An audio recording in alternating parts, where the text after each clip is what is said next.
Imagine being the laughingstock of your entire school just because of what you wear, because you love camo, military gear, discipline, and order. Imagine being mocked every single day, called names like Rambo Reject and Call of Duty Freak, until the day your father shows up in the sky with roaring blades, commanding a Black Hawk helicopter like a ghost from the battlefield. What happens next silences every bully, flips the school's entire social order, and unveils a secret no one could have imagined. Don't forget to subscribe for more jaw-dropping, true-to-life stories that will give you chills, tears, and triumphant moments that echo in your soul to Eachiagizable Tikarjidat. Jefferson High. Standing out was dangerous, and Caleb Mays knew that better than anyone. He was 13, small for his grade, with wide, focused eyes and a quiet seriousness that made him a mystery. But what made him a target wasn't his silence or his grades, it was the way he dressed. Every day, Caleb showed up in camouflage, digital camo pants, army green jacket, and boots scuffed like they'd seen battle. He walked the halls like a soldier on patrol, eyes alert, movements calculated. Other kids were Nike, Supreme, and flashy Jordans. But Caleb? He wore duty, discipline. Heritage. It started with Snickers. Are we going hunting today, soldier? Boy, then came the louder jabs. Hey, Call of Duty dropout. Lost your squad? Sometimes it escalated into open taunts. They'd knock his books down, call him private loser, or pretend to salute when he walked by. He bore it all without flinching, not because he was weak, but because he was trained differently. The ringleader of the bullying was Bryce Whitman, the football captain with a sneer that made teachers nervous. His father was a wealthy city councilman. So Bryce walked the school with arrogance oozing from every pore. To him, Caleb was weird, poor, and black 3 strikes. Caleb's best friend Mateo tried to defend him, but even he got scared off after Bryce threatened to report him for something he didn't do. So Caleb stood alone, walking through a jungle of cruelty each day, camo like armor and silence like a shield.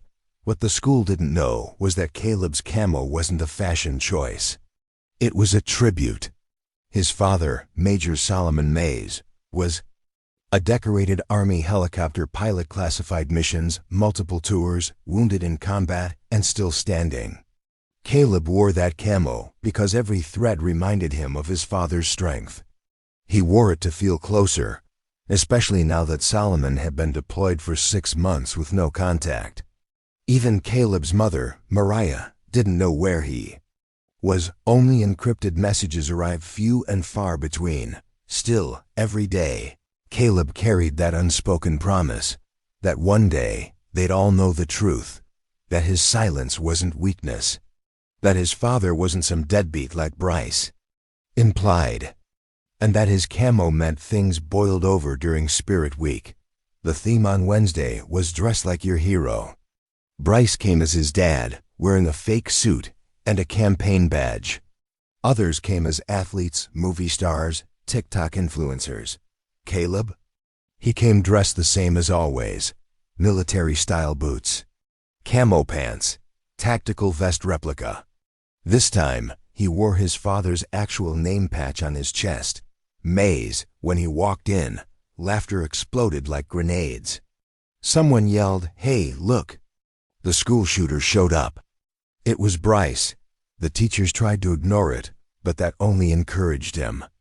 Bryce followed Caleb all the way to the cafeteria, then pulled out his phone and live-streamed it on Snap. "This is the wannabe soldier boy," he mocked, "coming to liberate the mashed potatoes." Laughter erupted, but what none of them noticed was that one of the teachers, Mr. Drayton, a Vietnam vet, stood silently in the corner, fists clenched. He'd never spoken much to Caleb, but in that moment, his old eyes saw something the others missed. Things spiraled further that afternoon during gym. Bryce tripped Caleb during relay drills, and when Caleb stood up, dirt-smudged and silent, Bryce snapped, "You think you're a soldier, huh? Your dad probably abandoned you like all the others." Caleb's fists clenched. For a moment, it looked like he'd swing. But he didn't. He walked away. And that somehow made them laugh even harder. But it was that moment captured on video, shared on TikTok, that went viral for all the wrong reasons. Camouflage Kid versus Captain America, the clip was titled. Over 1 million views in 3 days. The comments were brutal. People called Caleb fragile, delusional, bootlicker. Only a handful defended him. Then, on Friday, everything changed. It started with the rumble. Low and distant, like a giant's heartbeat. Students on the field during PE looked up, confused. A blur of black sliced across the sky, then another. Helicopter blades thundered above the school as a Black Hawk swooped over Jefferson High. Everyone screamed, phones out, some running, some ducking. The helicopter didn't just fly by. It hovered, then slowly descended onto the football field. Wind blasted across the grounds. Coaches yelled. Cameras rolled dot from the chopper. A man emerged, tall, broad-shouldered, wearing aviator shades and a chest full of medals. It was Solomon Mays, Caleb's father. Alive, powerful, and in uniform. Students stood frozen. The principal rushed outside, yelling about protocol and security. But Solomon simply walked forward. His voice boomed across the field. "I'm Major Mays. I'm here for my son." The crowd parted. And there was Caleb, tears building in his eyes, jaw clenched. Father and son embraced like warriors reunited. Solomon then turned to the principal, the bullies, and everyone watching. "My son wears camouflage not to play soldier, but because he honors what most of you will never understand: sacrifice, honor, discipline." He paused. "And anyone who mocks a warrior's blood should remember, not all battles are fought on the battlefield. Some are fought in school hallways." The field went dead silent. Even Bryce looked shaken. Solomon looked straight at him and added, "Real warriors don't bully. They protect. Remember that." Then something surreal happened.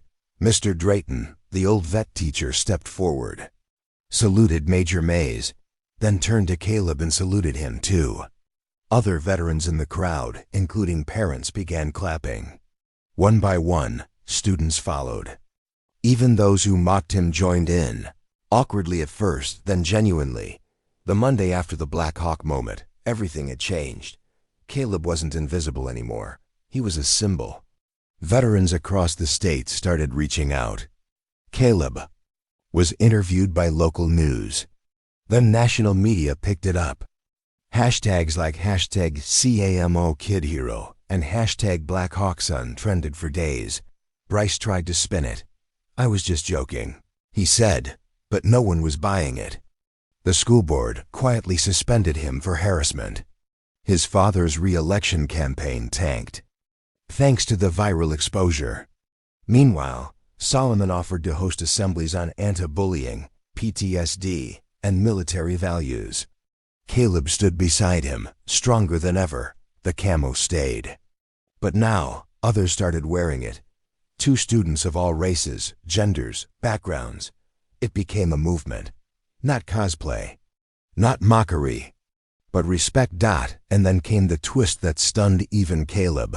A month later, on Veterans Day, he received a sealed letter from a government agency. It was marked confidential. Inside, it explained that Solomon's mission had not just been military, it had been intelligence-grade black ops.